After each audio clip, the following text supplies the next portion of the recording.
Bonjour à toutes et à tous. Good morning, guten Morgen, sabah al-nour, salam alaikum, azul filawen, mbote, diaraman, gadef. J'aurais aimé pouvoir le dire dans au moins 40 langues et les 2000 dialectes du continent africain pour vous dire toute la richesse de ce grand continent, mais je garde ça pour l'année prochaine.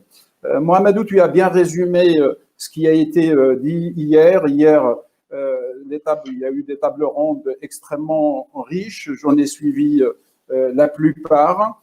On a parlé des forces, des faiblesses, des opportunités, de toutes les potentialités, des infrastructures, de l'entrepreneuriat, etc. J'ai bien écouté les uns et les autres et on a parlé de l'innovation dans tous les secteurs. Et comment on va rajouter une petite couche tout à l'heure, parce que l'innovation en Afrique, elle est dans plusieurs dimensions. Alors, je n'apprends rien à personne en disant que l'Afrique, c'est le berceau de l'humanité. L'Afrique, effectivement, l'innovation en Afrique, elle a déjà plusieurs millénaires. Quand on regarde un certain nombre de sites historiques ou préhistoriques en Afrique, il n'y a qu'à regarder les pyramides. L'innovation, elle est visible à l'œil nu.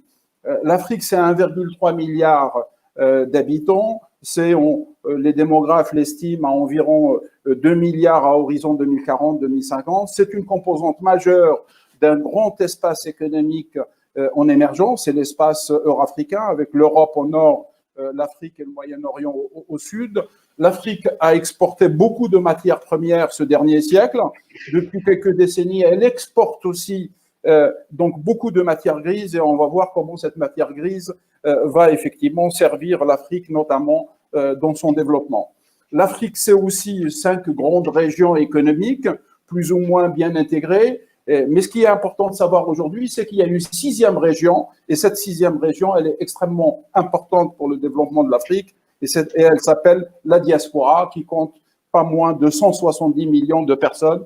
Et cette diaspora, elle fait partie de ce qu'on appelle aussi le 6e continent, qui compte 300 millions de personnes. Alors, la bonne nouvelle, c'est que l'entrepreneuriat en Afrique, il n'est pas seulement masculin, il est de plus en plus féminin, parce que l'Afrique compte pas loin de 10 ministres femmes de l'économie numérique. Certains ont été parmi nous hier, et on constate, et ça c'est un très beau chiffre, que 25% des entrepreneurs, en fait, ce sont des entrepreneuses, et c'est un chiffre remarquable, il fait partie des meilleurs chiffres au monde. Alors, avant de présenter le panel, résumons un petit peu les grands défis de l'Afrique. On a parlé hier des infrastructures, de l'éducation, de l'emploi, du développement durable, etc. Mais ce qui est extrêmement important aujourd'hui, c'est le défi du changement du paradigme économique avec les corollaires. Et là, on va voir que l'innovation, c'est un fabuleux levier justement pour accélérer ce changement vers le paradigme économique. Alors, je vais présenter brièvement nos panélistes avant de lancer la table ronde. Vous les voyez sur l'écran. Très rapidement, ils ont des CV qui méritent une demi-heure chacun. Et comme on n'a pas le temps, je vais faire très court. Je vais commencer par notre ami Ousseynou Nakoulima. La robe, tu sais, qui nous a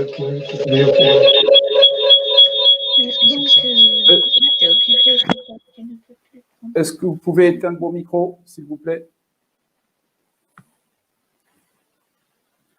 Ousseynou Nakoulima, qui est à la Banque mondiale, en fait, qui est dans la filiale IFC de la Banque mondiale, c'est la branche financement. Il est directeur Europe de l'Ouest, donc de l'AFC. C'est un ancien, il connaît très bien l'Afrique parce que c'est un ancien de la BAD. Il est expert en développement durable, en énergie renouvelable, etc. Et il a une double, il a une double vision. D'abord, une vision d'ingénieur. Ousseynou est polytechnicien ingénieur des mines et diplômé de Harvard où il a fait son MBA. Voilà. Ensuite, Karim Zindine, qui est directeur des études de Paris Europlace, qui est intermédiaire entre les investisseurs et les bénéficiaires. Il est en charge des produits innovants pour l'Afrique. Il est également directeur de l'OFERM, qui est l'Observatoire financier des entreprises pour le marché. Voilà, Karim a une double culture également, parce que il a un parcours académique extrêmement riche de Sciences Po à l'université, où il a fait effectivement de l'économie et de la finance. Ensuite, Jean-Pierre Barral de l'AFD. Jean-Pierre qui est en charge du financement des infrastructures et d'un grand projet qui s'appelle l'orientation stratégique de l'AFD. Jean-Pierre est un ancien de la FCI, donc de la SFI, donc il connaît très très bien les problématiques à la fois au niveau international mais au niveau africain. Et actuellement, il est directeur du département de transition énergétique et numérique à l'AFD. Également une double culture, là vraiment c'est très riche pour la table ronde. Donc Jean-Pierre est polytechnicien et diplômé de l'INSEAD, où il a fait son MBA. Omar Samatar, qui vient de nous rejoindre. Omar est à l'Abad, il est responsable des projets digitaux à l'Abad, où il couvre quatre des 5 grandes régions. Il a en charge à la fois des projets nationaux dans les pays, mais aussi des projets transnationaux, des produits régionaux. Il couvre à la fois des projets d'assistance technique, mais aussi des projets infrastructures. Également, Omar est ingénieur, il est diplômé de Télécom Paris. Alors, maintenant, on a un invité anglophone, Tommy Davis. Tommy, you have at least 3 jobs on the several titles. You are Chief Investment Officer at Green Tech Capital Partner. You are co-founder of the Lagos Angel Network. And you are in the board of many organizations in Nigeria and the whole continent.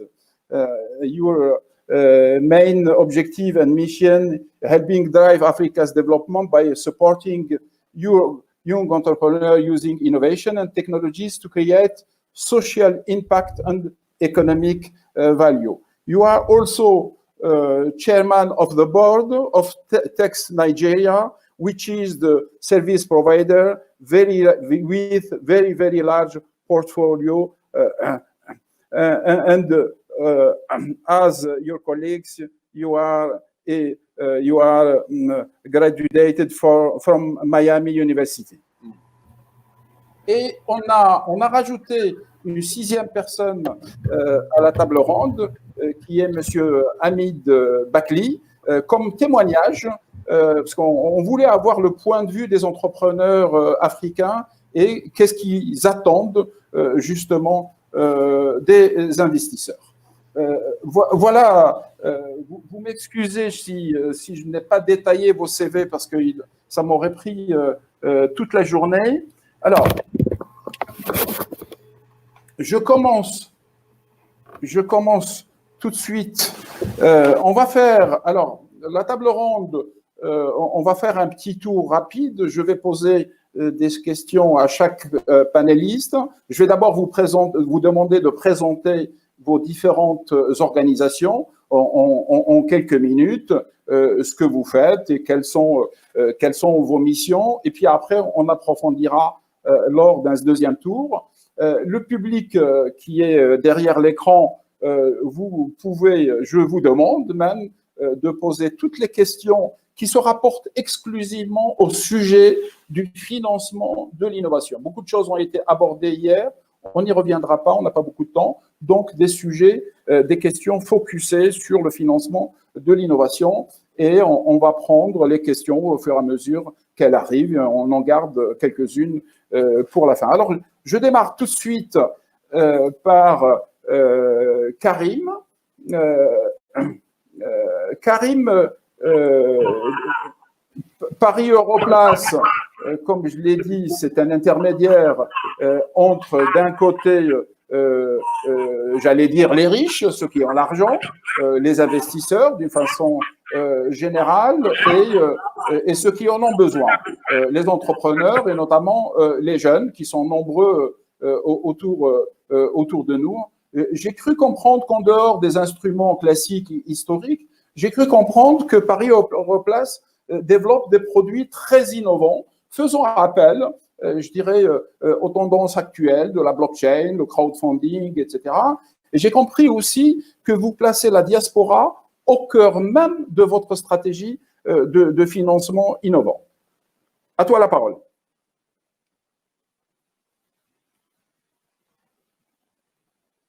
Karim?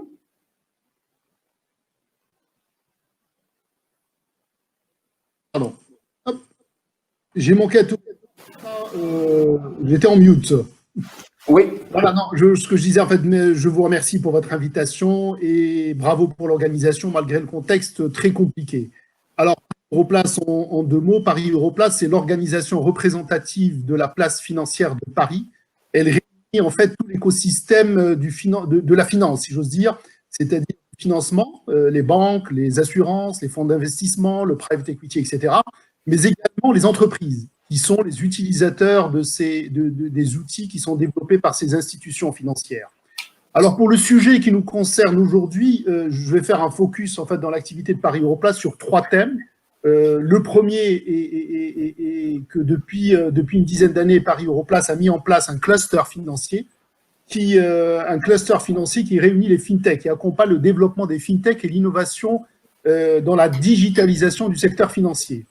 Ce cluster, il a pour principal objectif par rapport à notre thème d'aujourd'hui, c'est d'identifier les projets porteurs innovants et de leur apporter un label qui leur facilite la levée de fonds. Depuis la création, donc, on a à peu près identifié 600 projets, enfin 600 porteurs de projets qui ont permis de lever près d'1 milliard d'euros. Et tous ces projets, bien évidemment, c'est dans le domaine financier, ce sont toutes des fintechs. Le deuxième axe qui est important également en fait, dans notre activité en lien avec le sujet est le financement des infrastructures. Pas plus tard que la semaine dernière, on a reçu une délégation de haut niveau des pays de la CEMAC, de la région CEMAC, toute la région, tous les pays de cette région, qui sont venus à Paris pour un roadshow de levée de fonds pour financer leurs infrastructures. Il y a bien évidemment les infrastructures traditionnelles, ponts, aéroports, routes, autoroutes, mais il y a surtout également des infrastructures qui sont liées à la technologie, à l'innovation, et qui concernent aujourd'hui d'ailleurs tous les pays du monde, pas uniquement l'Afrique, et qui est tous les sujets liés à la 5G, à la fibre, au traitement des données, etc., et qui sont des infrastructures qui vont nécessiter une mobilisation massive des financements. On en parlera, je crois, dans une deuxième partie de cette table ronde. Tout à fait. Et il y a enfin le troisième volet de notre activité qu'on a lancé à partir de 2008, c'est-à-dire juste après la crise financière, c'est le développement d'une relation forte avec les pays émergents. Donc, les pays émergents un petit peu partout dans le monde, en Asie, en Europe, en Amérique du Sud, mais également en Afrique, bien évidemment, à commencer par les pays, si j'ose dire, en fait, du pourtour méditerranéen les plus proches, c'est-à-dire les pays du Maghreb, et puis ensuite les pays d'Afrique de l'Ouest, l'Afrique centrale, et de plus en plus avec les pays un peu plus dans le sud de l'Afrique du Sud, le Nigeria, l'Égypte, dans un objectif, effectivement, de réfléchir à 2 sujets. Comment mobiliser des financements à travers les outils traditionnels que sont la bourse, le développement de la bourse. Il y a beaucoup de choses à faire, beaucoup de choses à dire sur le sujet de la bourse en Afrique. J'ai fait en tout cas le choix, en discutant avec notre modérateur, de ne pas aborder ces sujets, mais d'aller plutôt, en fait, sur les sujets de financement traditionnel, la bourse, le private equity, mais de focuser sur des projets, en fait, en tout cas sur des initiatives qu'on lance qui concernent des outils de financement qui se développent, qui sont d'une part le crowdfunding, d'autre part les solutions qui peuvent se mettre en place à travers la blockchain. J'en parlerai tout à l'heure. On a lancé plusieurs initiatives dans le cadre de l'Africa Blockchain Summit avec plusieurs banques centrales africaines. Et puis, il y a un autre sujet en fait qui vient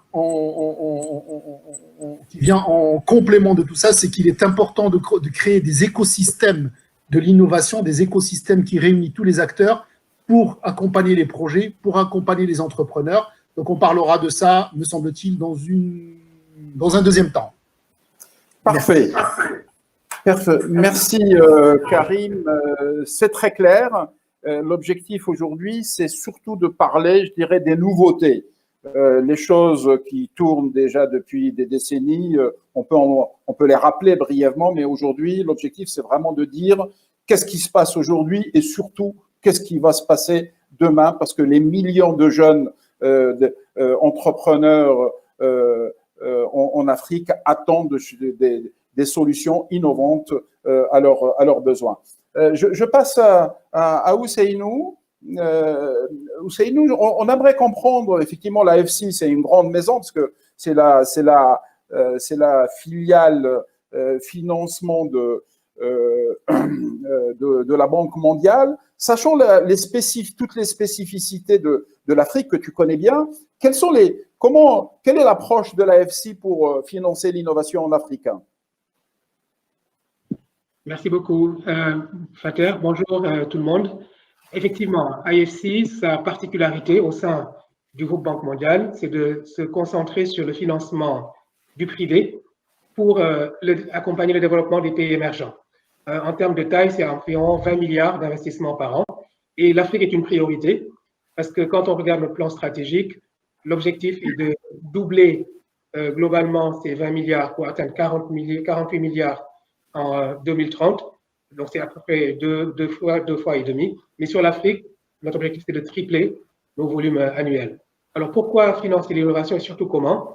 Une donnée importante, c'est le nombre d'emplois qu'il faut créer, disons, tous les mois en Afrique pour absorber ce qui arrive sur le marché, les jeunes. Et aujourd'hui, on estime que c'est entre 1 et 2 millions par mois. Et donc, les approches traditionnelles, quand on regarde la croissance économique des 20-30 dernières années, ne permettraient pas d'atteindre cet objectif, notamment à travers les gains de productivité. Donc, c'est pour ça que IFC a développé un certain nombre de schémas et d'initiatives sur tout le long de la chaîne de financement. Et quand on regarde très en amont, on a par exemple une initiative qui s'appelle Startup Catalyst, qui finance des incubateurs ou des accélérateurs. Un peu plus loin, on a une initiative qu'on appelle SME Venture, qui finance des fonds de private equity. Et au-delà de ça, on propose aussi des services d'assistance technique, non seulement aux États pour permettre de créer ces écosystèmes dont Karim parlait, mais aussi, et c'est ça qui peut être intéressant dans le cadre de l'intégration de la diaspora dans ce dont on discute. Et donc, on a des initiatives qui permettent de connecter des innovations qui se font dans une partie du monde pour répondre aux besoins d'une autre partie du monde. Et là, je pourrais creuser un peu plus tard dans le débat une initiative qu'on appelle Tech Emerge, qui, par exemple, a permis d'identifier des innovations dans le secteur de la santé en Inde pour localiser et adopter en partenariat avec des entreprises au Kenya. Voilà un peu quelques exemples d'approches que nous développons afin, au-delà du financement, accompagner l'innovation. Merci. Très bien. Merci Ousseynou. Donc, c'est vraiment un appel que tu nous lances là. C'est-à-dire que si la semaine prochaine, je fais appel à tous mes amis africains pour lancer un fonds de la diaspora, on va le créer très vite parce qu'on a quand même des cadors de la question sur la place de Paris, ailleurs, à Londres, etc. Donc, on peut créer rapidement un fonds et donc, on t'appelle pour l'abonder, c'est ça? Alors, effectivement, quand on regarde au niveau des fonds qui sont dédiés aux marchés émergents, IFC est quasiment aujourd'hui l'un des plus gros partenaires, limited partners. Donc, et vous êtes tout à fait invité à partager avec nous vos idées et nous pouvons non seulement vous conseiller, mais aussi, quand ces idées répondent à certains critères, vous accompagner. Ok, merci Ousseynou. Je vais switcher en anglais pour ainsi dire. Je vais m'adresser à notre ami Tommy Davis. Tommy, are you online? Tommy? Dear Tommy, are you online?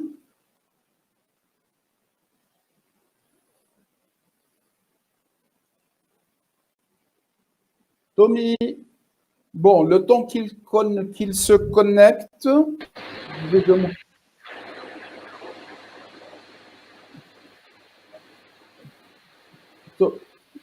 Tommy, switch on your mute.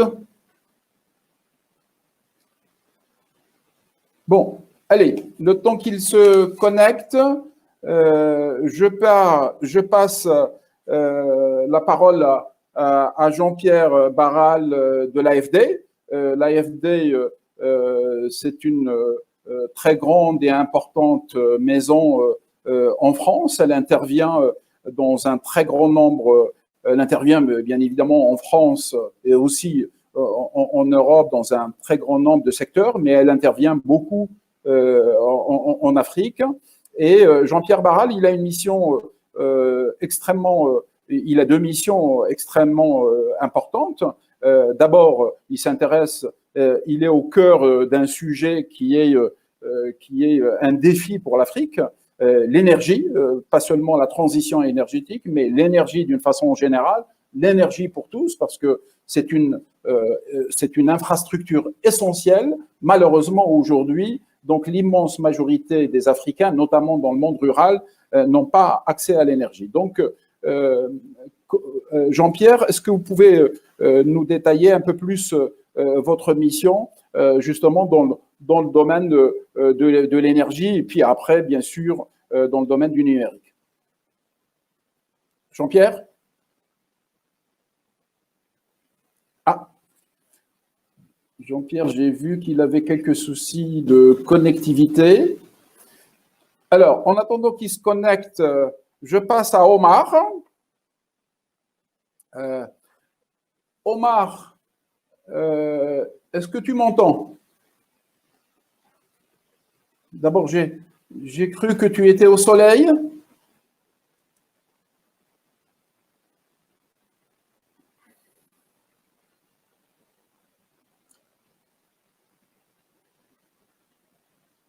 Omar?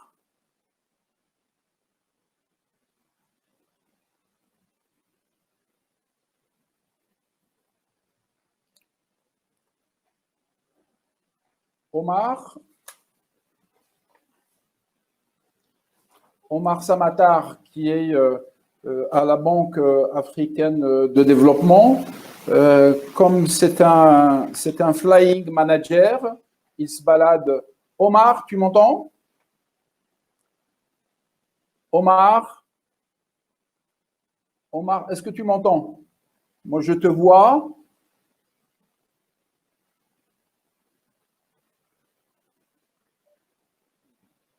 Bon.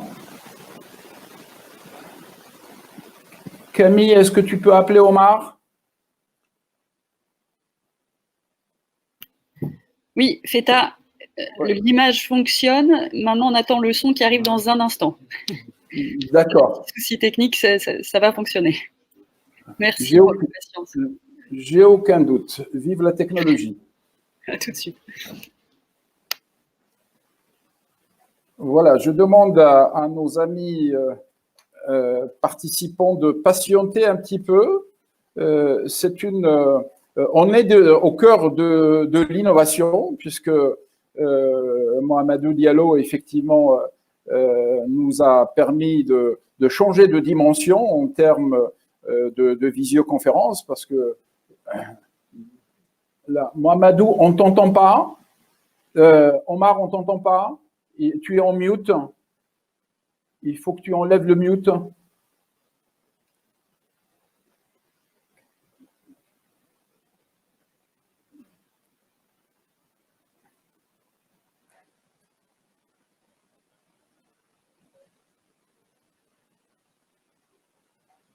Omar, tu es en mute.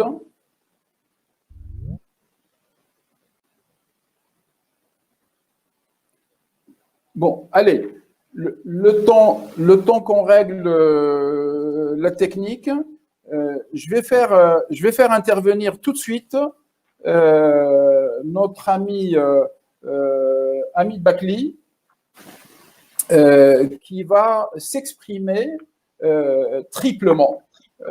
Donc, d'abord, je lui ai demandé d'intervenir en tant que témoin cette fois-ci, et je lui ai donné la belle mission de porte-parole des entrepreneurs africains. Donc, Hamid a une très grande expérience de l'innovation, de l'entrepreneuriat, parce qu'il a vécu longtemps aux États-Unis, il a fait ses classes en France, et il a choisi effectivement d'innover au Maghreb, puisqu'il s'est installé, il a un pied au Maghreb, notamment à Alger, où il a monté un très bel incubateur qui est connecté aux incubateurs africains, qui s'appelle Caporoc, et il a lancé une très belle initiative que je soutiens avec mes amis, qui s'appelle Rallier, qui vise à interconnecter l'ensemble des incubateurs et accélérateurs en Algérie et les connecter à d'autres places de l'innovation, que ce soit dans la région du Maghreb ou dans les autres régions, et bien évidemment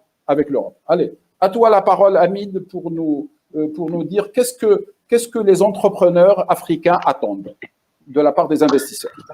Bon, merci Fatah avant tout, merci pour donner l'occasion de l'exprimer, surtout que de tenter de représenter un petit peu la voix de l'Algérie.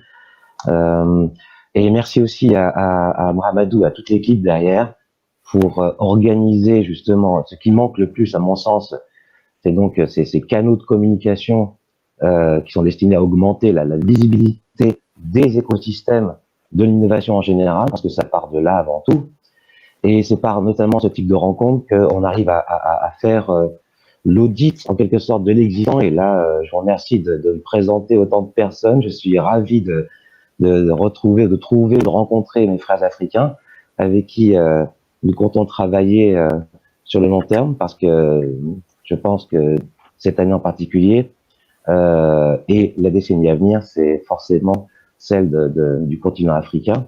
Tu l'as relaté tout à l'heure avec des chiffres impressionnants en matière de population et puis surtout de dynamisme, quoi.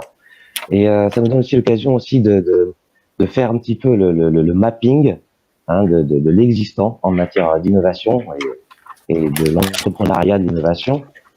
Et donc cet audit, que ce soit en local, au niveau national ou au niveau continental, nous apporte de l'information essentielle pour pouvoir en effet recenser non seulement l'existant, mais aussi voir comment s'inspirer des expériences des uns et des autres, que ce soit en matière notamment d'organisation des écosystèmes, puisqu'on sait que le nerf de la guerre, c'est non seulement l'argent, mais également l'organisation. Et c'est ce que nous sommes attelés à faire, en tout cas, si je pouvais témoigner, en Algérie, puisque depuis 2 ans maintenant, quasiment, nous avons créé divers groupes de réflexion qui tentent à la fédération des acteurs de l'innovation, dont celui que je préside qui s'appelle Rallier, donc le réseau algérien des incubateurs et des acteurs de l'innovation. Donc l'idée c'était comme ce qu'on fait aujourd'hui, et je vous inviterai d'ailleurs à créer peut-être le réseau africain des incubateurs et des acteurs d'innovation. C'était avant tout de recenser l'existant en matière d'acteurs, donc qui militent en faveur de la diffusion de cette innovation, de les réunir autour d'un pôle, d'un centre commun, d'organiser des réunions tournantes, et donc c'est ce que nous faisons en tout cas en Algérie, et à partir de là, élaborer des plateformes de propositions à l'adresse notamment des pouvoirs publics, et ça a correspondu à un bon timing, c'est le hasard de l'histoire qui veut ça, puisque au moment où nous fédérions dans ce groupement, le gouvernement algérien mettait en place un nouveau ministère délégué, qui est celui du ministère des startups et de l'économie de la connaissance. Et donc le timing était idéal pour pouvoir partir quasiment de rien et travailler de concert avec les autorités en question. Et donc de là, depuis à peu près 8 mois maintenant, le ministre, nous avons la chance d'avoir un ministre qui est très jeune, je crois que c'est d'ailleurs le plus jeune d'Afrique, je crois qu'il a 27 ans, et donc il est entrepreneur lui-même à la base, s'est retrouvé à la tête d'un département ministériel délégué, rattaché au Premier ministre, et donc a dû déjà former ses équipes pour pouvoir connaître l'existant, lancer les bases d'un écosystème, on va dire, à impact, et la jeunesse certainement et son expérience dans le privé, l'ont tout de suite, ils étaient enclins à nous impliquer, en tout cas les acteurs principaux, dans la construction de cet écosystème. Nous avons des réunions périodiques avec lui, des réunions qui consistent justement à organiser le cadre réglementaire et juridique incitatif pour créer les conditions de l'émergence de cet écosystème, mais également celui qui consiste à organiser, bon, vous savez que l'Algérie c'est une économie assez, on va dire, fermée, encore sous la tutelle de la Banque d'Algérie, donc c'est et donc, nous avons réuni les principaux acteurs liés au financement, que ce soit les acteurs privés, donc private equity, venture capital et business angels qui sont en train d'essaimer, de créer actuellement, mais également les banques publiques, puisque je suis ravi d'annoncer que même si nous avions du retard, aujourd'hui, ça y est, les bases donc, de ce qu'on appelle le Startup Act algérien ont été lancées, donc d'ici une dizaine de jours, on devrait avoir les textes définitifs. Nous avons également aussi vu la création du fonds national, ce qu'on appelle le Algeria Startup Fund, qui viendra donc financer et soutenir les projets innovants. La labellisation des startups et des incubateurs, car on sait qu'un écosystème de l'entrepreneuriat innovant qui doit avoir de l'impact est celui aussi qui s'appuie surtout sur un réseau d'incubateurs et d'accélérateurs dense. Et à partir de là, donc nous avons également, et j'ai entendu de très très belles remarques hier par rapport à l'apport de la diaspora. C'est ce que nous nous sommes attachés à faire, à la mesure où l'Algérie compte une diaspora assez importante. Pas loin de 10 millions d'Algériens sont aujourd'hui, pas seulement en France, mais également maintenant en Angleterre, au Canada, aux États-Unis. Donc nous avons créé une plateforme qui s'appelle Diaspower. Donc je vous inviterai à la regarder, où en effet nous tentons de fédérer les acteurs principaux de la diaspora qui activent dans cette thématique de l'entrepreneuriat innovant, et dans laquelle nous avons en effet, puisque lorsqu'on constate les flux, les mouvements financiers de la diaspora vers le continent, je crois qu'on parlait de pas loin de 50 milliards de dollars hier, en tout cas pour les flux officiels, donc sans parler des flux informels on va dire. Et il est important pour nous de pouvoir recenser l'existant, notamment au niveau des groupements, des organisations déjà organisées. Nous avons recensé pas moins de 7 groupements d'Algériens qui activent dans le financement dans les pays où ils sont, donc soit en Angleterre, aux États-Unis, au Canada, et qui sont aujourd'hui enclins à venir accompagner ce mouvement c'est très dynamique de l'entrepreneuriat, cette jeunesse talentueuse, fantastique. Merci Hamid. On y reviendra tout à l'heure. Okay.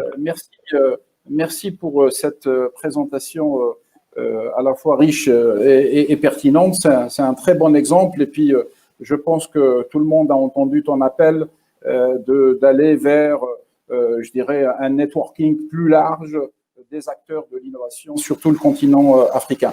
Je reviens à Omar. Je crois que les problèmes techniques ont été résolus. Omar, c'est bon? Tu m'entends? Ah, moi, je ne t'entends pas. Je ne t'entends pas. Tu es peut-être en mute.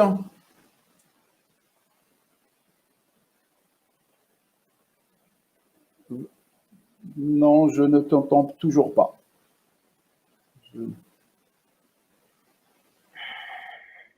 Là, je crois que c'est mieux. Non.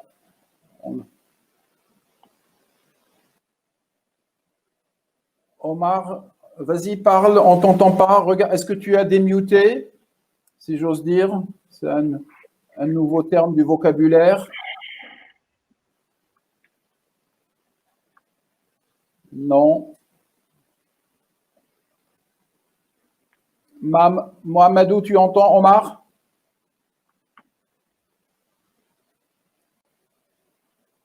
Non.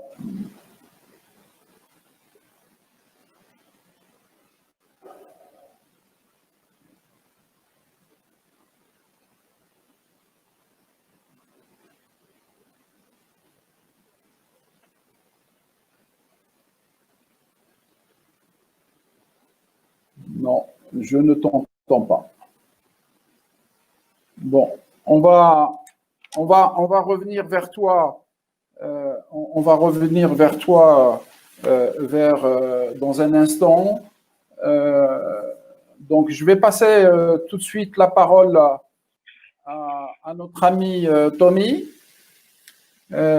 Tommy, are you here? Are you online? I'd like to think so.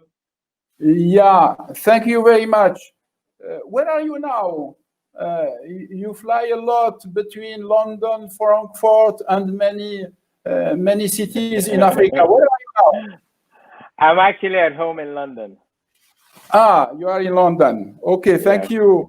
I was in Nigeria from March till September. Oh, okay, thank you. We hope we see you in Paris very soon. Okay, I'll look forward to that. Okay, Tommy, could you present your different missions and aims for Africa? What do you think about angel investors as local financier of innovation in African early stage entrepreneurial ecosystem? That's my first question, and I come back to you later with other questions. The first one is about angel investors. Okay, well, angel investing is still very early in Africa, but we now have over 50 networks in 33 African countries contributing up to 20% of the inbound investment into early stage startups in Africa. Last year, the total inbound investment for early stage stood at $2 billion. This year, we're slowly getting to the $1 billion mark because of COVID. But angel investing itself is still vibrant and it is still rising. Unfortunately, we only have 20% of angel investors are women, so we need more female angel investors.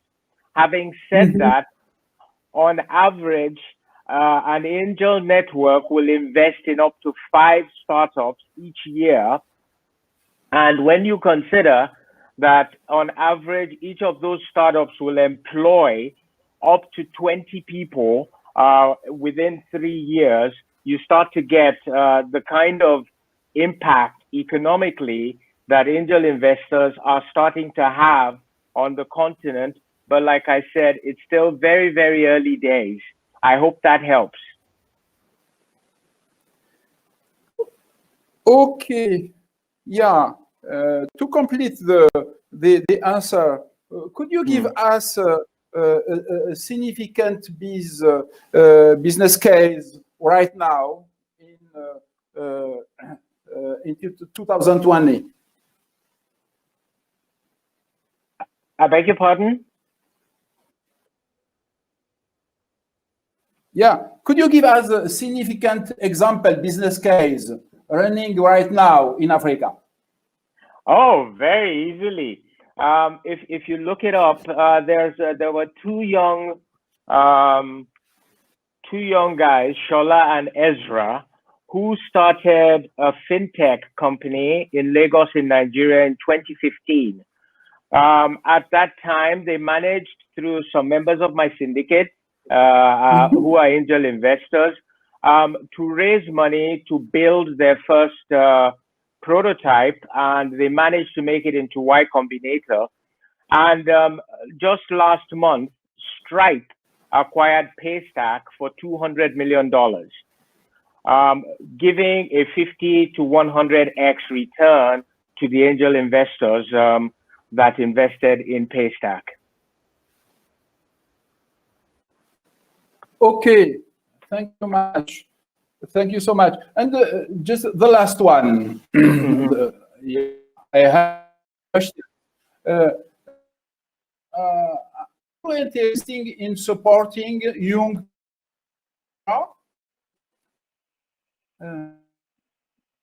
want to invest in Africa? For those who want to invest in Africa, investing in Africa is like investing anywhere else. You put your money in for a fixed period of time, expecting it to yield a return that is significant enough for the risk which you are taking. My advice is that if you are a small cap investor, which is what we are, our typical deals are about $500,000 or less, rather than venture capital, which is $500,000 or more. We are on the less side. What I suggest is get in touch with a registered angel network where you know they have an investment process and there is a trust base in the system. So that would be my advice to small cap investors. For big cap for others, there are an increasing number of venture capital funds that are specific to women, that are specific to industry verticals, that you can actually participate in. As you were saying, I fly all over the place. I'm the Chief Investment Officer for Green Tech Capital Partners. We are a venture capital firm out of Frankfurt, Germany. We invest exclusively in Africa with a focus on four countries, including Senegal and Ivory Coast. And our aim really is to support our core component, which is building startups, which is what we do. We build startups and SMEs, complementing that with a fund. And you can invest with alongside people like us. There are a whole bunch of others in the Africa Venture Capital Association. You can look up the website. You see a list of other venture capital funds that you can subscribe to invest in Africa, and all of them yield interesting returns. I trust that helps. Okay, thank you. I come back to you later. Okay. On va passer maintenant à Jean-Pierre Barral, s'il est là. Jean-Pierre, vous êtes là?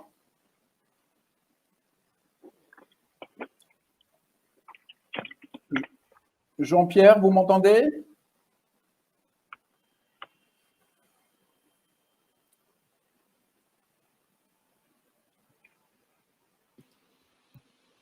Feta, tu m'entends?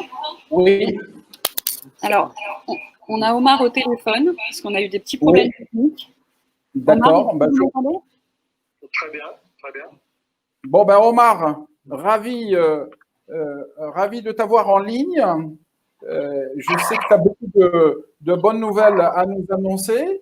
Mais dis-moi, toi qui voyages dans pratiquement les 4/5 du continent africain, j'ai cru comprendre que tu es au soleil en ce moment. Oui, bon, j'entends très faiblement la voix. Oui. Tu es à Abidjan, je crois. Oui, effectivement, je suis à Abidjan. Très bien. Écoute, voilà, ma première question, après je reviendrai tout à l'heure parce que je sais que tu gères un portefeuille de projets extrêmement intéressant. La première question, elle est très simple. Tu fais partie d'une grande maison que tout le monde connaît. C'est une maison historique avec, bien sûr, toute la création de richesses qui est la sienne depuis plusieurs décennies déjà. Donc, la BAD, la Banque africaine de développement, c'est une institution multilatérale. Comment cette grande maison aborde le sujet de l'innovation, du financement de l'innovation? La BAD, historiquement, elle accompagne les États, elle accompagne les institutions dans le développement d'infrastructures, dans la modernisation de l'économie, etc. Et là, aujourd'hui, on fait face à des nouveautés, l'innovation. Comment la BAD aborde ce sujet-là? Très bien, merci. Donc, alors comment la banque aborde le financement de l'innovation? La banque intervient de manière, j'allais dire, holistique, parce que l'innovation, c'est pas une île isolée. L'innovation s'inscrit dans un écosystème qui doit être favorable.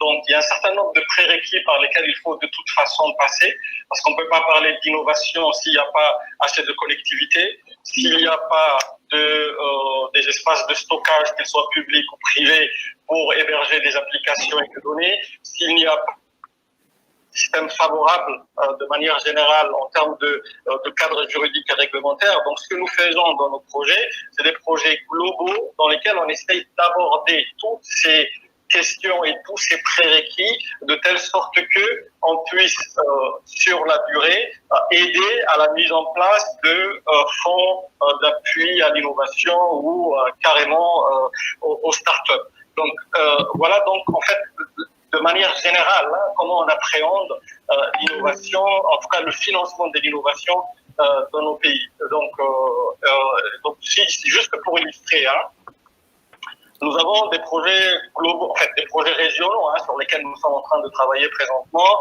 en Afrique centrale, principalement pour interconnecter les pays, donc nommément le projet de la dorsale à fibre optique d'Afrique centrale.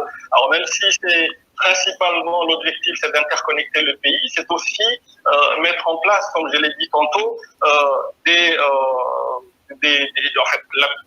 systèmes d'appui à l'administration électronique, d'appui à la mise en place d'un cadre juridique et réglementaire favorable, dans certains cas même de montage de fonds d'appui à l'innovation.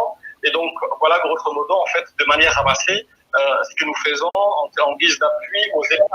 Nous avons un guichet public qui appuie les États, mais nous avons qui appuie aussi le secteur privé. D'accord. Mais on est entre nous, donc on peut se parler franchement et directement. Donc historiquement, la BAD effectivement apporte son soutien et avec de bons résultats, apporte son soutien aux États, aux institutions, etc. Mais on sait que les États et les institutions ont leur propre régime de croisière. C'est-à-dire parfois effectivement on est sur du moyen long terme. Or l'écosystème de l'innovation, ça claque des doigts. Il faut que ça pulse, comme disent les jeunes. Il faut que ça aille vite. Un jeune qui a un projet voilà, de fintech ou de green tech ou de food tech, etc. Et lui, il voit effectivement ses copains à Berlin, à Paris, à Londres, à San Francisco, à Séoul, en 2-3 semaines, ils ont fait leur tour de table, etc. Voilà, comment, moi, c'est une curiosité pour moi. Enfin, j'ai deux questions complémentaires. La première, comment la BAD tient compte de cette vitesse qui n'est pas la sienne, historiquement, et comment elle va, si j'ose dire, développer des synergies avec d'autres institutions ou des fonds privés. Très bien, donc merci.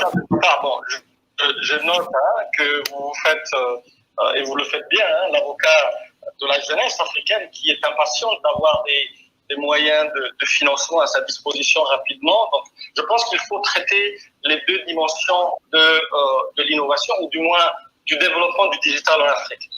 Vous savez, mettre en place et déployer des infrastructures nécessaires pour que justement il y ait un marché mature, un marché minimum en fait, pour que l'innovation puisse rencontrer à la fois les besoins et les financements, ça demande des actions qui s'inscrivent dans la durée, et en particulier le développement des infrastructures. Alors là où peut-être il serait souhaitable, et nous essayons maintenant et de plus en plus voir comment on pourrait aider les États à tirer profit, c'est surtout par rapport aux possibilités de recours au fonds de service universel. Vous savez, dans beaucoup de nos États, ces fonds de service universel sont là, ils sont financés, comme vous le savez, sur les chiffres d'affaires des opérateurs pour aider à développer les services universels. Alors, est-ce que, au lieu juste d'avoir cette perception où il faille amener l'infrastructure au débit, en fait, partout sur les territoires nationaux de nos pays, pourquoi aussi ne pas regarder du côté, au lieu juste de regarder du côté offre, pourquoi ne pas regarder aussi du côté de demande, c'est-à-dire faire en sorte que on puisse tirer avantage de ces fonds de services universels, non pas simplement dans des projets d'investissement et d'appui au développement de la connectivité, mais aussi, pourquoi pas, servir à ce que, en fait, utiliser ces fonds de services universels pour financer les fonds d'appui, en fait, pour servir un peu à l'appui à l'innovation et à l'entrepreneuriat digital. Donc c'est quelque chose aussi qui peut s'envisager, qui malheureusement n'a pas encore été, je vais dire, développé et sur lequel nous sommes en train de travailler avec un certain nombre de pays. D'accord. Merci Omar. Je vais me retourner maintenant vers Jean-Pierre Barral de l'AFD. Jean-Pierre, est-ce que vous êtes là?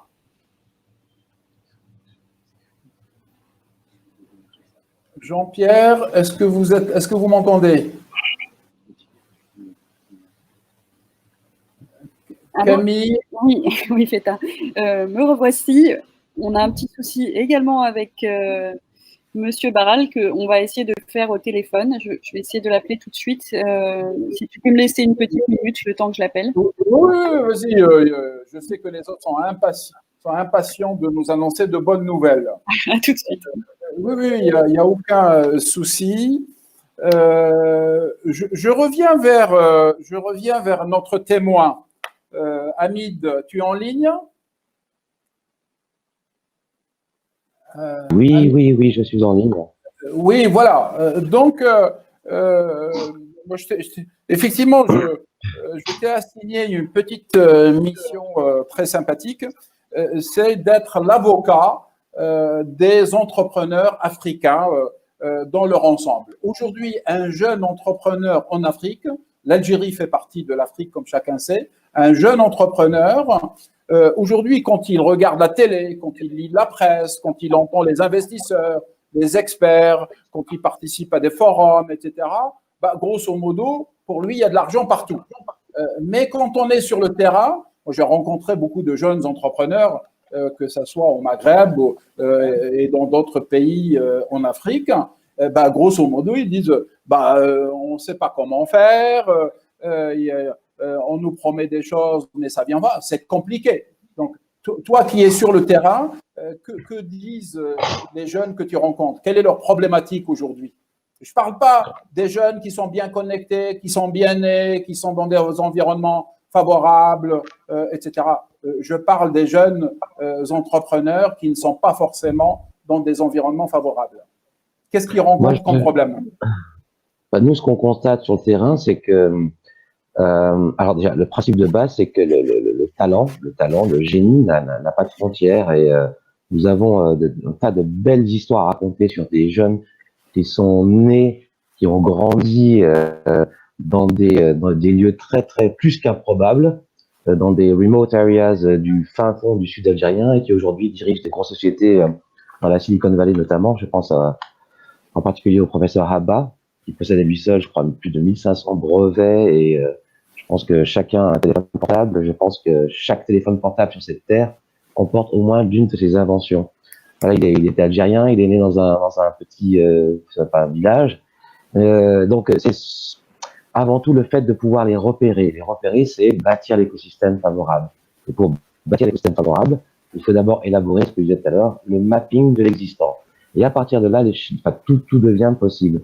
Oui, en effet, les modalités de financement doivent être clairement recensées. Donc, c'est ce que nous nous attachons à faire par justement l'assistance que nous proposons pour la création notamment de points focaux dans chaque grande ville algérienne, ou en tout cas chaque région, par le truchement des incubateurs, des accélérateurs, des campagnes de sensibilisation par le canal de ceux qui sont les plus dynamiques, notamment les clubs scientifiques des universités, l'organisation de rencontres et de start-up challenge, puisque là aussi c'est une façon aussi de recenser un petit peu non seulement l'existant, mais les potentiels projets qui pourraient avoir un impact notamment local, mais aussi potentiellement international.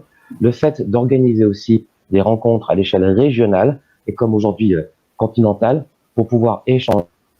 Moi, à titre d'exemple, entre hier et aujourd'hui, j'ai reçu 4 emails, dont 2 assez importants. Un qui vient de la GIZ, donc les Allemands, et un autre qui vient de nos amis anglais, qui commencent à se manifester sur les pays francophones, donc à travers le FSD, on va dire, et qui nous propose de venir nous assister à l'organisation de l'écosystème du financement par les BIS, les VCs, etc. Donc voilà des actions concrètes. Il faut aussi savoir que ça passe avant tout par notre organisation chez nous, mais également le souci de visibilité. Et ça passe aussi par des plateformes multilingues ou des points de présence comme aujourd'hui. Merci Amine. Pour avoir voilà. Je reviendrai vers toi tout à l'heure. Je crois qu'on a réussi à connecter Jean-Pierre Barral. Jean-Pierre, vous m'entendez? Désolé de ne pas avoir pu participer aux échanges. Je suis. Il y a aucun souci. Est-ce que voilà, vous avez une double mission à l'AFD, une mission de stratégie, parce que vous êtes à la tête de la réflexion stratégique de l'AFD pour ces interventions un peu partout en France et dans le monde. Ma première question, elle concerne, je dirais, le volet transition énergétique. Quelle est l'approche de l'AFD en matière de transition énergétique, sachant que le vrai souci en Afrique, comme je l'ai déjà indiqué tout à l'heure, c'est l'énergie tout court pour monsieur et madame tout le monde partout en Afrique. Merci. Donc, sur ce sujet, bien sûr, une des priorités, c'est d'accompagner les pays sur les trajectoires de décarbonation en accompagnant les investissements dans les énergies renouvelables, mais également en Afrique en particulier, compte tenu du nombre important de gens, en plus de la moitié des gens n'ont encore pas accès à l'électricité, c'est travailler sur l'accès. Donc travailler sur l'accès, c'est à la fois travailler avec les sociétés d'électricité pour étendre les réseaux, mais c'est aussi accompagner le développement de nouvelles technologies. Le secteur de l'énergie, et ça montre bien le problème, je crois que c'est le deuxième secteur en termes de levée de fonds en Afrique après les fintech, avec en particulier tous le sujet de l'accès à l'énergie avec l'explosion des solutions Solar Home System grâce à la technologie, grâce à la télégestion, grâce à la baisse des coûts du solaire, grâce à la baisse des coûts et la baisse de consommation de nombreuses. Je suis vraiment désolé. Je t'ai promis de rappeler, mais je ne t'ai pas rappelé en fait, parce que moi-même, j'ai un temps elle valide avec ses temps, avec les autres femmes là. Et donc, tu vois, c'était un peu long, c'est un peu compliqué. Il y a quelqu'un qui parle en parallèle. Pour la date, en fait, de décembre, moi, je pense que ça va être un peu compliqué. Parce que... Donc, nous, sur ce sujet accès, nous avons investi à la fois pour faciliter et développer les nouvelles technologies, les nouvelles idées sur ce sujet. On a investi dans un fonds qui s'appelle Energy Access Venture, et on a également mobilisé auprès de l'Union européenne des fonds pour une initiative Digital Energy pour pouvoir financer en pré-amorçage, l'innovation. Parce que c'est vrai que toutes les technologies sur ce sujet-là viennent d'Asie et que bien souvent sur l'accès à l'énergie, il faut le sujet clé, c'est la maintenance au long terme, et quand on a des technologies qui viennent de loin, c'est jamais facile. Donc, développer des technologies africaines qui pourront être plus facilement maintenues en Afrique, je pense que c'est très intéressant. D'accord. Merci Jean-Pierre. Je reviendrai vers vous tout à l'heure sur le sujet, je dirais, du partenariat avec d'autres institutions qui interviennent en Afrique, notamment l'Union européenne, qui a un budget colossal pour l'Afrique pour les années qui viennent. Je reviens maintenant vers notre ami Ousseynou de l'AFC. J'ai cru comprendre, Ousseynou, tu es là? Oui, je suis là. Voilà, j'ai cru comprendre que l'AFC a un programme spécifique pour intégrer progressivement l'économie informelle dans l'économie formelle, si j'ose dire. Est-ce que tu peux nous en dire un peu plus? C'est un sujet extrêmement important parce que ça, en fonction des pays, l'économie informelle, je t'apprends rien, c'est entre 40 et 60% des économies des États africains. Oui, oui, tout à fait, Chita. Je pense que c'est une caractéristique importante des économies africaines. Et alors, dans un certain sens, c'est considéré comme un challenge. Pourquoi? Notamment quand on s'adresse au gouvernement en termes d'assiette fiscale. Taxer l'économie informelle est difficile et du coup, ça donne une perception pour l'économie formelle de souvent harcèlement fiscal. Donc, pouvoir intégrer l'économie informelle est important pour les États. Mais en même temps, moi, je considère aussi que ça peut être une très belle opportunité justement pour le sujet dont on parle aujourd'hui. On a financé au niveau de l'IFC un certain nombre de startups, soit à travers des fonds de private equity ou de venture capital comme Partech Africa que vous connaissez, ou alors directement. Un exemple, c'est une startup nigérienne qui s'appelle Kobo 360 et qui a une flotte de camions et de transport. Et en fait, la grande innovation ici, c'est le fait d'avoir pu développer une plateforme qui permet de renforcer la productivité et de pouvoir connecter ces camions avec ceux qui en ont besoin. Et un autre exemple très intéressant, c'est au niveau de tout ce qui concerne les réseaux de distribution. Vous savez, la majorité des distributeurs, des retailers en Afrique sont justement dans l'informel. Et nous avons pu financer aussi une autre start-up, aussi au Nigeria, qui permet non pas de les formaliser, mais au moins de pouvoir les identifier et puis gérer les flux à la fois logistiques en termes de biens dans le système, mais aussi en termes de financement. Donc, ce que je veux dire par là, c'est que autant c'est un challenge, autant je trouve que là, c'est un terrain de jeu très intéressant pour tous ceux qui s'intéressent à l'innovation. Et enfin, dernière chose que je voudrais dire de ce point de vue, on a beaucoup parlé des freins à l'innovation. Un frein qu'on considère et qu'il faut regarder de façon holistique, c'est la taille des marchés.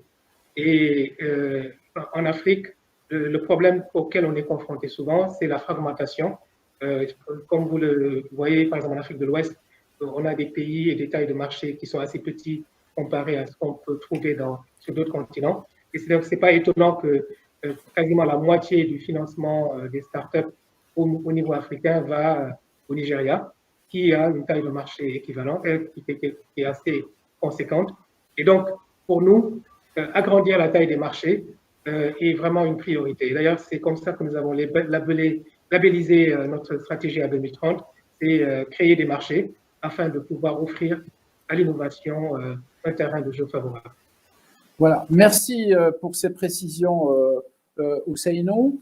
Je vais prendre une ou deux questions de la salle, c'est la salle virtuelle, avant de refaire un dernier tour en demandant à chacun de vous de nous présenter un projet d'avenir.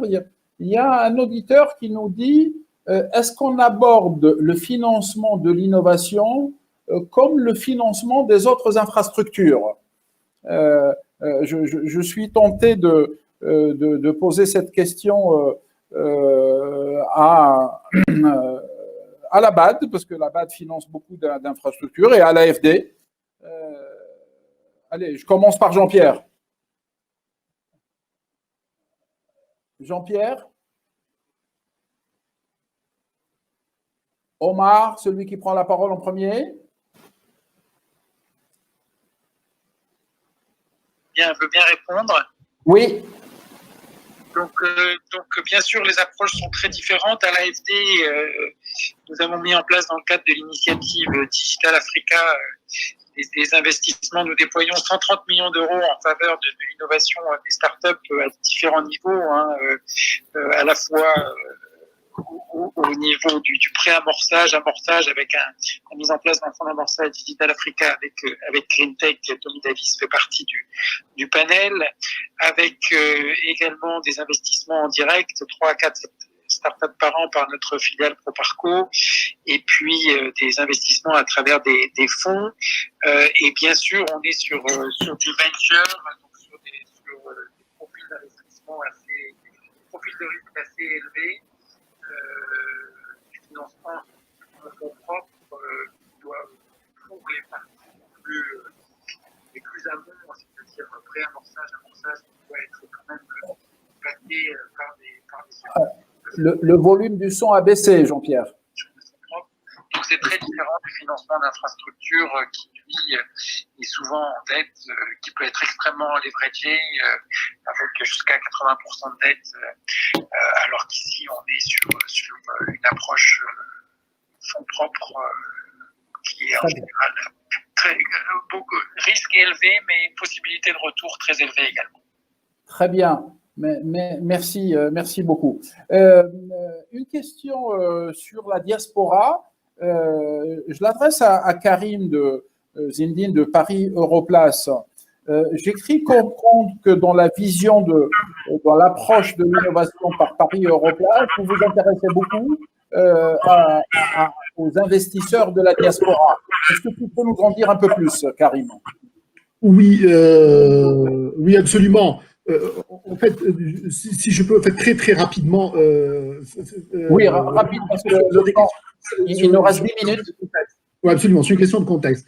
Aujourd'hui, après la crise du Covid, les États africains et beaucoup d'entreprises seront très endettés. Il va falloir inventer de nouvelles solutions de financement et notamment se retourner vers le secteur privé, à la fois pour financer les infrastructures et également pour financer l'innovation et l'entrepreneuriat. Partant de ce constat, on s'est dit qu'il faudrait que notre action soit très ciblée. Comment mobiliser les acteurs, puisqu'on est en Europe, comment mobiliser les acteurs internationaux, notamment la diaspora, pour investir localement. Parmi les solutions en fait, qu'on a fait émerger deux, la première s'appuie sur le crowdfunding. Le crowdfunding qui permettrait, via des plateformes, d'investir directement ou via des fonds d'investir directement dans des projets localement en Afrique. Et ces plateformes de crowdfunding auraient un double avantage. D'une part, de rendre l'opération totalement transparente et de réaliser la due diligence et de préparer le projet avant de le présenter aux investisseurs. Ça, c'est le premier point. Deuxième point, l'autre solution qu'on est en train de mettre en place, enfin sur laquelle on travaille, qui est les solutions blockchain. On travaille ça avec depuis 2-3 ans dans le cadre de l'Africa Blockchain Summit. On en a organisé deux, celui de 2020. Malheureusement, il n'a pas pu se tenir, le premier avec la Banque centrale de Tunisie, le deuxième avec la Banque centrale d'Algérie, où on mobilise les acteurs à travers les banques centrales et on fédère plusieurs banques centrales africaines dans ces pays-là et on essaye de porter un message en direction des acteurs locaux pour développer de nouvelles solutions, notamment dans le cadre de la blockchain, voir dans quel contexte on pourrait imaginer des ICO destinés à l'Afrique. Ok. Merci beaucoup, Karim. On va aborder, il nous reste, parce qu'on a démarré avec quelques minutes de décalage, il nous reste, je dirais, même pas eu 10 minutes. Donc, je vais vous passer la parole chacun son tour pour parler de l'avenir. Donc, je vais commencer par Tommy. Tommy, are you online? Tommy? Il nous a quittés. Ah, il nous a quittés. Bon, voilà. Donc, je vais vous passer tous la parole pour conclure. Je vais demander à chacun de vous de nous parler en termes le plus concrets possible. Qu'est-ce que vous avez comme projet d'avenir? Qu'est-ce que vous avez comme annonce à faire pour la période, on est bientôt dans la période post-Covid, j'espère, et puis après les années qui vont suivre, parce que les centaines de jeunes qui nous écoutent aujourd'hui ont hâte d'avoir du concret pour en termes de réponse à leur projet. Qu'est-ce qu'il y a comme annonce, comme projet d'avenir avec un impact significatif en termes de financement de l'innovation en Afrique? Allez. je redonne la parole à Omar. Je commence par toi, Omar.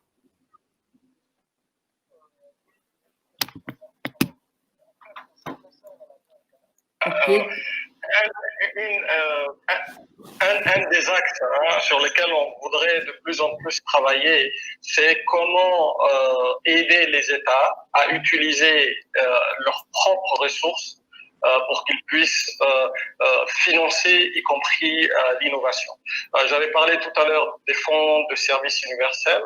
Il y a beaucoup de pays dans lesquels ces fonds sont soit sous-utilisés, soit utilisés dans des secteurs qui ne sont pas forcément, qui ne relèvent pas forcément du digital. Alors l'objectif, c'est véritablement de se pencher sur l'usage de ces fonds pour en tirer un meilleur usage et ne pas simplement les cantonner dans des projets d'infrastructure rurale, digitale rurale. Donc le but, c'est d'étendre, d'aller jusqu'à l'innovation pour que les États africains n'attendent pas forcément et à chaque fois des supports qui viennent de l'extérieur.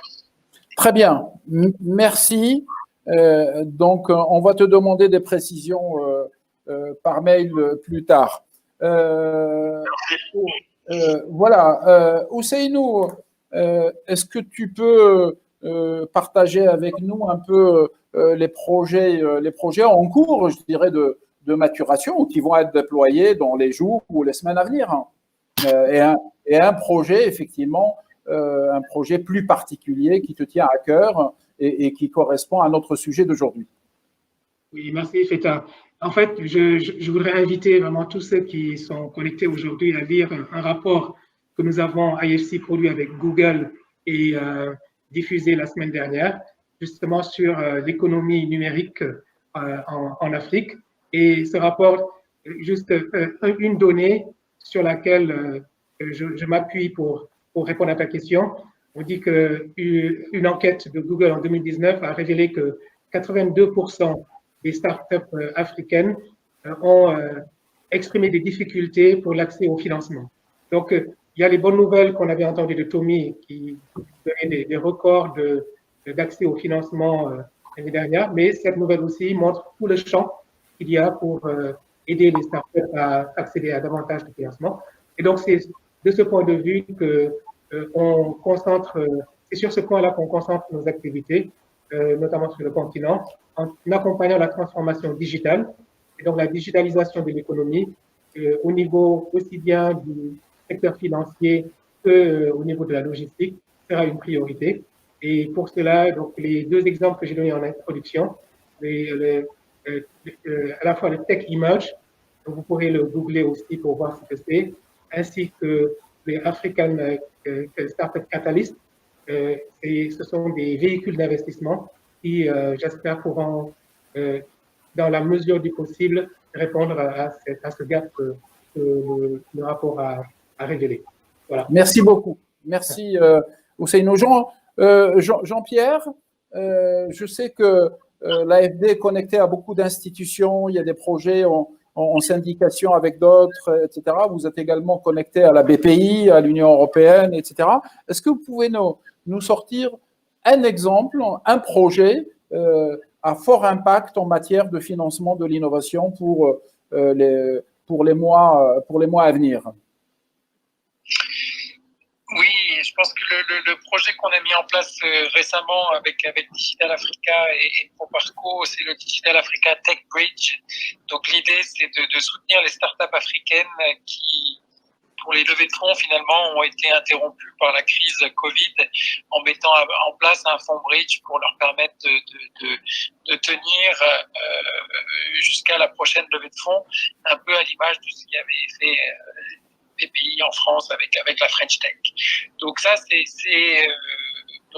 pour des tickets relativement modiques. Les startups peuvent soit approcher directement Digital Africa, une plateforme a été mise en place, ou soit en parler aux fonds dans lesquels, si elles sont déjà accompagnées par des fonds d'investissement. Donc ça, c'est, je pense, un projet qui tient compte des difficultés actuelles. L'autre enjeu sur lequel nous nous sommes également avec l'appui de l'Union européenne, c'est de développer le financement d'amorçage. Beaucoup de ces startups ont du mal à lever des fonds entre 500, plutôt entre 200 et 1 million en quelque sorte d'euros ou de dollars. Et donc, sur ce créneau du financement d'amorçage, il faut faire plus. Et ça demande des instruments de garantie de l'Union européenne qui nous accompagnent. Comme je disais tout à l'heure, c'est un créneau qui est assez risqué.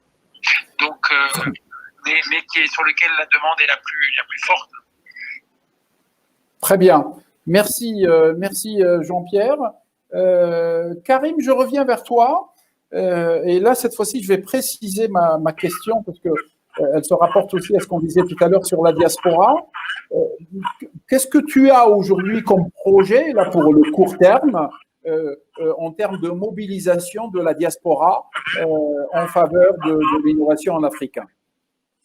Alors, comme tu le sais, en fait, il y a plusieurs projets dans le cadre en fait, de solutions. Mais le meilleur, voilà. Le meilleur, non, mais effectivement, nous, on intervient en fait, on intervient nous en fait surtout sur l'écosystème. On n'intervient pas projet par projet. Pour nous, en fait, le principal objectif est de mobiliser les écosystèmes. On a en fait deux temps forts en fait par an. Le 1er octobre dans le cadre du Paris Infra Week, dans lequel on mobilise les investisseurs et l'écosystème pour le financement de projets d'infrastructure, notamment en Afrique. Comme je disais tout à l'heure, il y a la semaine dernière, on avait les pays de la CEMAC qui sont venus pour des levées de fonds sur ces questions-là. L'autre sujet concernant la diaspora, c'est le développement justement du crowdfunding et de fonds d'investissement qui puissent mobiliser les diasporas par région, c'est-à-dire Maghreb, Afrique de l'Ouest, etc., et orienter ces financements à travers ces plateformes. Techniquement, c'est encore compliqué, juridiquement, c'est compliqué. On a travaillé sur le cadre juridique pour développer une telle plateforme qui sécurise d'une part les investisseurs, donc en l'occurrence de la diaspora, et qui leur apporte des projets qui soient, entre guillemets, ficelés, où la plateforme fait la due diligence en amont convenablement. Écoute, ça c'est un projet qui est vraiment très impactant. Comme je le disais en introduction, l'Afrique, c'est 5 grandes régions économiques avec des intégrations plus ou moins abouties, mais la 6e région aujourd'hui, ça devient une vraie région économique avec des dizaines de millions de talents.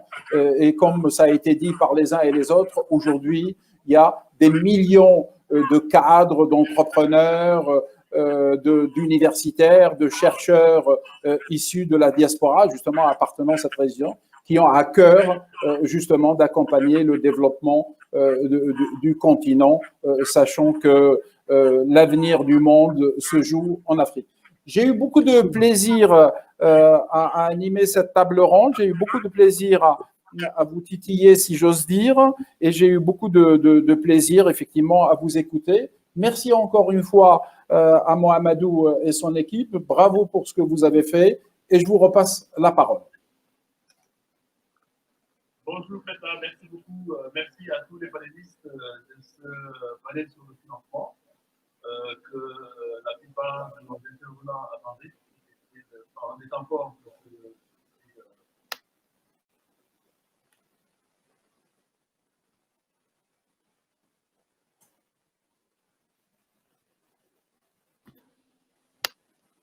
Allô? Est-ce que vous m'entendez? On t'a perdu, mais on t'entend maintenant. Vous m'entendez? Vous m'entendez? Est-ce que vous m'entendez là? Oui.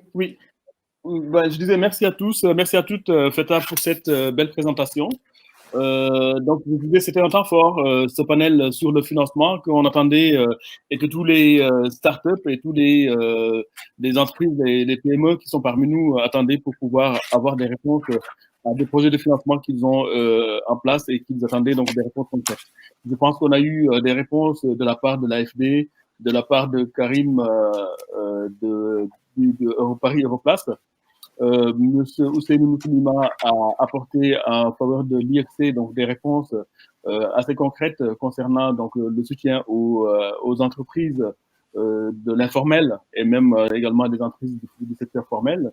Tony Davis un éclairage par rapport au Nigeria et monsieur Samatar Omar Elmi également de la Banque mondiale, de la Banque africaine de développement, des précisions sur ce qui se passe au niveau panafricain.